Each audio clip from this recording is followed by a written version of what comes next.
삼국시대 중국 역사에서 사마이는 늘 모순적인 인물로 남습니다. 그는 뛰어난 재능을 지닌 전략가였지만 동시에 끝없는 인내와 야망, 그리고 반역의 상징이기도 했죠. 매대에 걸쳐 조조 가문을 섬기며 권력을 쌓아 올린 그는 결국 70세에 이르러 고평릉 사건을 일으켜 조씨 일가를 무너뜨리고 자손들에게 서진 건국의 길을 열어주었습니다. 그러나 찬란한 업적 뒤에는 비극이 기다리고 있었습니다. 서진은 사마씨 후손들의 실책과 권력 다툼, 그리고 백성을 등한시한 정치로 불과 한 세기 만에 몰락했고 결국 사마 가문 전체가 멸문지화를 당하고 말았죠. 오늘 영상에서는 사마이와 그 가문의 흥망성쇠를 따라가며 무엇이 그들을 영광에서 파멸로 몰아넣었는지 살펴보겠습니다. 더 많은 삼국지 이야기와 통찰을 원하신다면 채널 삼국의 지혜 구독과 좋아요 부탁드립니다. 사마의 생애와 업적, 사마의 179, 251, 자는 중달 종로, 하남 5년 출신의 명문 사마 가문에서 태어났다. 그는 어려서부터 총명하고 학문을 즐겼으며 전략적 안목이 뛰어나 주위의 주목을 받았다. 이러한 재능은 곧 당대 최강자였던 조조의 눈에 띄게 되었고 조조는 그를 곁에 두려 했다. 하지만 조조는 동시에 사마이의 야심을 간파하고 경계심을 늦추지 않았다. 전해지길 조조는 사마이의 목이 뒤로 꺾여 돌아가는 이상한 상흔을 보고 이는 반역과 야심을 뜻한다고 하며 아들 조비에게도 항상 조심하라고 당부했다고 한다. 그럼에도 불구하고 재능을 아끼는 조조는 사마이를 중용하지 않을 수 없었다. 조조를 섬기던 시기 사마이는 겉으로는 충성을 다하는 듯 보였지만 내심은 조심스럽게 기회를 엿보고 있었다. 조조는 그에게 중책을 맡기되 결정적인 권한은 주지 않았고 사마이 역시 섣부른 움직임을 피하며 은밀히 입지를 다졌다. 이러한 인내심은 그가 조조의 의심 속에서도 살아남게 만든 원동력이었다. 220년 조조가 세상을 떠나자 조비가 뒤를 이어 위왕에 오르고 한나라 황제를 폐위하며 위나라를 세웠다. 이때 사마이는 조비의 곁에서 핵심 참모로 활약했다. 특히 조비가 동생 조식과 조장의 도전을 받았을 때 사마이는 뛰어난 책략과 설득력으로 조비를 도와 권력을 안정시키고 황제의 자리를 굳히게 했다. 조비는 그를 깊이 신임했지만 사마이는 여전히 신중하며 내심의 야심을 숨겼다. 조비가 6년 만에 세상을 떠나자 조예가 즉위했다. 사마이는 표기대 장군에 임명되어 형주와 예주 일대를 지휘하며 동호와 대치하는 중요한 역할을 맡았다. 이는 그의 군사적 재능을 드러낼 뿐 아니라 군권을 쥐는 계기가 되었다. 조예는 사마이를 든든한 기둥으로 여겼고 그의 권한은 더욱 확대되었다. 그러나 조예마저도 젊은 나이에 세상을 떠나자 겨우 8살의 조방이 황위에 올랐다. 조예는 죽기 전 어린 황제를 보좌할 중신으로 사마이와 조상을 함께 지명했는데 이때부터 두 사람의 권력 다툼이 본격적으로 전개되었다. 처음에 조상은 사마이를 존경하며 따랐으나 점차 그의 야망을 경계하게 되었다. 조상은 사마이를 탭으로 밀어올리며 실권을 빼앗으려 했고 자신의 측근들을 요직에 앉혔다. 그러나 이들은 경험과 능력이 부족하여 조정의 불만을 키웠다. 이에 사마이는 다시 한번 은밀히 인내하며 거짓으로 병든 척을 했다. 그는 침상에 누워 죽을 듯한 모습을 연기했고 조상은 속아 넘어가 안심했다.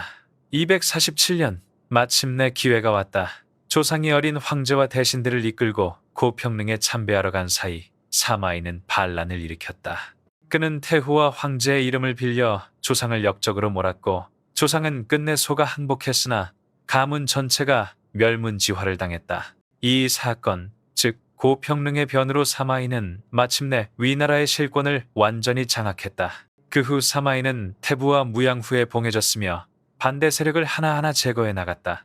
왕릉, 영호갱 등 반대 세력이 차례로 숙청되었고 조정은 사실상 그의 손아귀에 들어갔다. 251년 사마이는 73세의 나이로 세상을 떠났다. 그는 겉으로는 검소한 장래를 원했지만 이미 권력 기반은 아들 사마사와 사마소, 손자 사마염에게 넘어가 있었다. 결국 사마씨 가문은 위나라를 대신해 서진을 세우고 천하를 통일하게 된다. 사마이의 삶은 끝없는 인내와 야망의 화신이라 불릴 만하다. 조조의 의심을 피해 살아남았고 조씨 가문을 몰락시키며 스스로 왕조의 길을 열었다. 그러나 동시에 그의 이름은 반역과 야심의 대명사로 역사에 남았고 훗날 사마 가문이 몰락할 때까지 그 그림자는 이어졌다. 사마씨 가문과 서진의 탄생.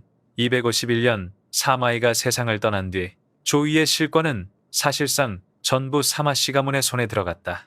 장남 사마사 스마시는 태부의 지위를 이어받아 조정을 장악했고 겉으로는 황제를 보조하는 모습이었지만 실제로는 조이를 허수아비 왕조로 만들었다. 황제 조방은 이름만 존재했을 뿐 모든 권한은 사마사에게 집중되었다. 사마사는 권력을 공고히 하기 위해 황실에 충성하는 대신들을 무자비하게 숙청했다.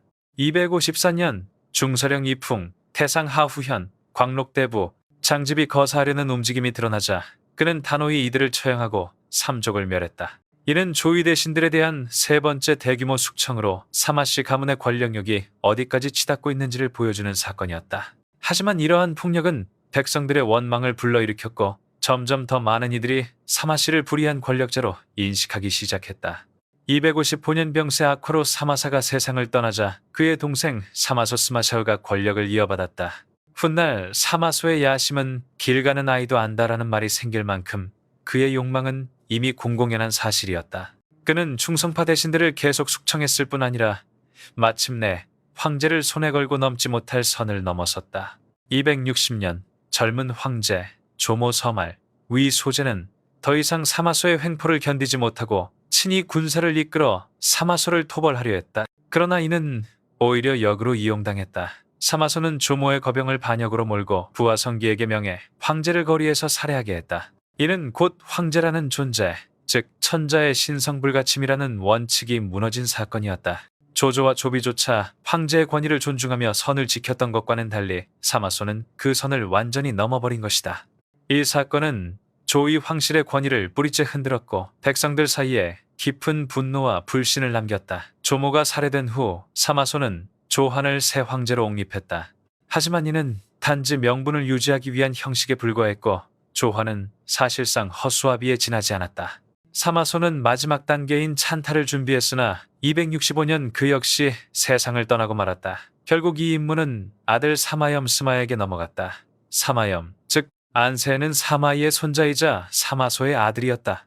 이미 완전히 다져진 기반을 물려받은 그는 266년 조한을 강제로 폐위시키고 스스로 황제에 올라 서진을 세웠다. 조한은 진류왕에 봉해져 여생을 보냈으나 이는 어디까지나 형식적인 배려일 뿐 조이가 잔혹하게 멸망했음을 가리지는 못했다. 이후 사마염은 사마이를 선제, 사마사를 경제, 사마소를 문제로 추존하며 서진 왕조의 정통성을 꾸몄다.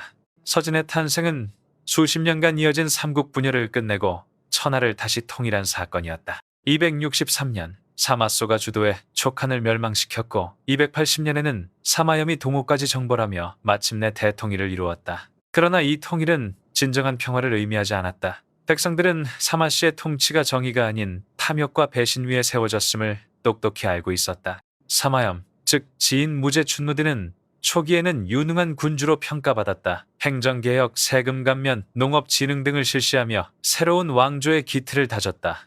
그러나 그는 치명적인 실수를 범했다. 바로 후계자 선택과 권력 분산 문제였다. 사마염의 장남 사마중은 지적 장애가 있어 황제로서의 자질이 부족했다. 그럼에도 불구하고 사마염은 황후 가난풍의 압력과 제도적 장치로 보완할 수 있다는 잘못된 믿음에 따라 사마중을 태자로 책봉했다.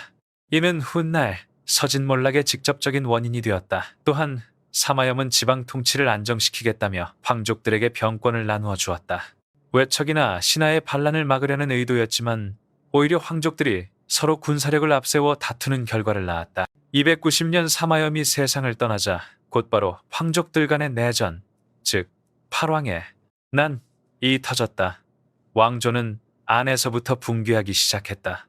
이 혼란 속에 진 해제 군가 즉위했지만 사실상 국정을 감당할 수 없었다. 황후 가난풍은 권력을 틀어쥐고 전횡을 일삼으며 반대파를 무참히 제거했다. 이에 분노한 황족들은 앞다투어 봉기했고 제국은 끝없는 내전에 휘말렸다. 팔왕의 난으로 서진은 급격히 쇠약해졌고 결국 북방의 오호우 세력이 틈을 타 중원을 침략했다. 불과 사마염 사후 26년 만에 서진은 멸망의 길로 접어들었다. 천하를 통일한 가문은 그렇게 짧은 영광 뒤에 비극적 종말을 맞이했다. 사마씨 가문의 비극적 멸망 서진 시슌 266년을 세워 천하를 통일한 사마염. 그러나 누구도 예상치 못했듯 이 거대한 제국은 불과 수십 년 만에 무너져 내렸다. 그 원인은 외적의 침입뿐 아니라 황실 내부에서 터져나온 피비린내 나는 내전, 즉 팔왕의 난 바원지렌이었다. 사마염 사후 그의 아들 해제 사마충이 즉위했지만 그는 지적 장애로 제국을 이끌 능력이 없었다. 실권은 황후 가남풍에게 넘어갔고 그녀는 정치를 농락하며 반대 세력을 가차없이 숙청했다. 황실과 대신들 간의 권력 다툼은 끊이지 않았고 그 틈을 타 지방 군벌들이 세력을 키워갔다. 팔왕이라 불리던 제왕들이 차례로 병권을 쥐고 반란을 일으켰다. 권력욕에 눈이 먼 황족들은 서로를 죽이며 낙양라열을 피로 물들였고 그 결과 서진의 국력은 급속도로 쇠퇴했다. 이로 인해 북방 이민족의 침략을 막아낼 힘마저 사라지면서 역사에 남을 대격변 5호 16국 시대가 시작되었다. 4세기 초 흉노 선비 가일강저 등 오랑캐 세력이 중원을 잇따라 침공했다. 311년 흉노의 유청륜 낙양을 함락시키고 황족을 학살했으며 해제의 뒤를 이은 회제 사마치마저 포로로 끌려갔다. 316년에는 민제 사마업이 흉노에게 사로잡혀 살해되면서 서진은 공식적으로 역사 속에서 사라졌다. 천하를 통일한 제국이 겨우 반세기 만에 무너진 것이다. 그 후 중국은 무려 100년 이상 전란과 혼돈의 5호 16국 시대 속으로 빠져들었다. 몰락한 황실의 한 갈래는 남쪽으로 내려와 건강갱컹, 현재의 난징에 동진 돈춘 317년을 세웠다. 그러나 동진 역시 사정은 크게 다르지 않았다. 군벌들이 실권을 장악했고 대표적으로 환원과 이후의 유유가 중심에 섰다. 가난한 집안 출신이었던 유유는 걸출한 장수로 북방 세력을 여러 차례 물리치며 동진을 지켜냈다. 그러나 그는 사마씨를 도와주는 충신이 아니라 사마에스마이를 닮은 인물이었다. 반란을 진압한 뒤에 유유는 자신만의 제국을 꿈꾸며 피비린내 나는 숙청을 단행했고 마침내 사마씨 황족 전체를 몰살시켰다. 420년 그는 진 공제 사마덕문을 강제로 퇴위시키고 스스로 황제에 올라 송을 세웠다. 이 과정에서 사마 가문은 씨앗조차 남기지 못한 채 역사에서 완전히 사라졌다. 한때 천하를 호령했던 명문 가문이 권력욕 때문에 스스로 파멸을 불러온 것이다. 후대는 유유를 부패한 진 왕조를 종식시키고 새 질서를 세운 영웅으로 칭송했다. 반대로 사마 가문은 배신과 탐욕의 상징으로 낙인 찍혔다. 그들의 몰락은 단순한 정치적 실패가 아니라 도덕과 명예까지 무너진 비극이었다. 사실 사마씨는 처음부터 배신자로 기록됐다. 사마이는 위나라 조정에 충성을 맹세했지만 권력을 손에 넣은 뒤 아들 사마사와 사마소를 통해 위나라 황제를 폐위시키고 서진을 세웠다. 더구나 사마소는 위나라 소재 조모를 시해하는 만행까지 저질렀다. 제국을 세운 뒤에도 황실은 끊임없이 내분에 빠졌고 백성들은 전쟁과 기근에 시달렸다. 사마염은 당초 유망한 군주로 평가받았으나 가장 큰 실수는 황태자 책봉이었다. 그는 지적장애가 있는 장자 사마충을 후계자로 삼았고 이는 제국의 몰락을 앞당겼다. 황실 친족들에게 군권을 나눠주는 잘못된 제도 역시 팔왕의 난을 불러온 원인이었다. 결국 사마씨의 파멸은 권력욕의 눈먼 집단이 맞이한 필연적 결과였다. 그들은 뛰어난 전략가이자 명문 가문이었지만 천하보다 가문의 이익을 앞세운 탐욕 때문에 정치 도덕적 몰락을 피할 수 없었다. 역사가 증언하듯 민심을 잃고 권력만 좇는 나라는 오래갈 수 없다. 사마 가문이 남긴 교훈은 단순한 예시하기가 아니라 후세의 모든 왕조와 권력자들에게 여전히 유효한 경고이다. 중국 역사에는 수많은 왕조 교체가 있었다. 어떤 경우는 피로 얼룩진 찬탈이었고 어떤 경우는 백성의 지지를 받는 개혁이었다. 사마씨의 몰락은 배신과 오만의 전형이었다. 그러나 역사를 넓게 보면 찬탈이라도 나라를 안정시킨 자는 영웅으로 기억되고 정통성을 가졌더라도 나라를 혼란에 빠뜨린 자는 비난받았다. 조조와 조비, 당태종, 이세민, 송태조, 조광윤 같은 인물들이 역사 속에서 다른 평가를 받는 이유가 바로 여기에 있다. 사마씨는 권력을 차지했으나 나라를 지키지 못했고 끝내 배신자이자 탐욕의 화신으로 역사에 남았다. 사마씨 가문에서 얻는 역사적 교훈. 사마씨 가문은 권모술수로 권력을 차지할 수는 있어도 올바른 통치 전략이 없으면 결국 몰락할 수밖에 없다는 사실을 보여주는 대표적인 사례다. 천재적인 지략가로 불렸던 사마이는 수십 년 동안 기다리며 권력을 손에 넣었지만 그의 배신과 야망은 단단한 토대를 갖추지 못한 왕조를 남겼다. 이후 사마사, 사마소, 사마염으로 이어지는 후손들이 비록 천하를 통일하는 데 성공했으나 치명적인 실수를 거듭했다. 첫 번째 잘못은 바로 충성의 배신이었다. 위나라 조정에서 절대적인 충성을 맹세하던 사마 씨는 힘을 장악하자마자 황제를 폐위시키고 서진을 세웠다. 그 순간부터 그들은 충신이 아니라 반역자로 낙인 찍혔고 귀족과 백성들의 신뢰를 동시에 잃었다. 황제를 시해하고 약속을 저버린 죄는 어떤 명분으로도 정당화될 수 없었고 이는 정치적 도덕적 기반을 무너뜨렸다. 두 번째는 무능한 후계자 선택이었다. 천하를 손에 넣은 사마염은 아들 사마충을 태자로 세웠다. 그러나 그는 황제로서 최소한의 능력조차 갖추지 못한 인물이었다. 더 큰 문제는 황족들에게 권력이 분산되면서 팔왕의 난이 벌어지고 이는 형제들이 서로를 죽이는 내전으로 번졌다. 결국 국력은 급속히 쇠퇴했다. 이는 어떤 왕조든 후계자 선정이 국가의 흥망을 좌우한다는 뼈아픈 교훈이다. 셋째, 집권 후의 국정 운영도 실패했다. 진 왕조는 백성을 위한 정치보다 황족 내부의 권력 다툼에 몰두했고 국방과 경제는 방치되었다. 그 결과 흉노, 선비, 갈, 강, 저와 같은 외적 세력이 들고 일어났을 때 나라는 무기력하게 무너졌다. 이어진 5호 16국 시대는 중국을 수백 년 동안 혼란에 빠뜨렸다. 결국 서진은 천하를 통일하고도 불과 50여 년 만에 멸망했다. 사마이의 후손들은 명군이 되지 못하고 탐욕과 배신, 무능의 상징으로 기록되었다. 왕조의 붕괴는 가문 몰락에서 끝나지 않았다. 중국은 장기간 전란에 시달렸고 이는 역사적으로도 손꼽히는 대재앙이었다. 420년 동진의 마지막 황제마저 유유르이에 의해 폐위당하고 사마씨 일족은 모조리 제거되었다. 이는 가문의 끝을 알리는 비극적 장면이었지만 지나온 역사를 보면 합당한 결말이기도 했다. 그들은 이미 수많은 혼란을 자초했기 때문이다. 사마씨의 몰락에서 얻는 교훈은 분명하다. 첫째, 권력은 정통성과 민심 위에 세워져야 한다. 정당성 없이 찬탈한 왕조는 오래 갈 수 없다. 둘째, 후계자는 반드시 국가의 이익을 최우선으로 고려해 선택해야 한다. 무능한 군주 한 명이 나라를 내전과 파멸로 이끌 수 있기 때문이다. 셋째, 권력 분산을 잘못하면 내부 전란으로 이어진다. 탈왕의 난이 그 전형이다. 또한 어떤 왕조든 백성을 돌보지 않으면 몰락할 수밖에 없다. 진 왕조는 황족의 권력 다툼에만 몰두하며 민생을 외면했고 그 대가는 반란과 외적의 침입이었다. 무엇보다 권력은 책임과 함께 해야 한다. 사마씨는 권력을 얻었지만 국가를 지킬 책임을 다하지 않았고 결국 나라 전체를 어둠 속으로 몰아넣었다. 사마 가문의 역사는 야망과 배신의 대가가 얼마나 무거운지 보여주는 경고다.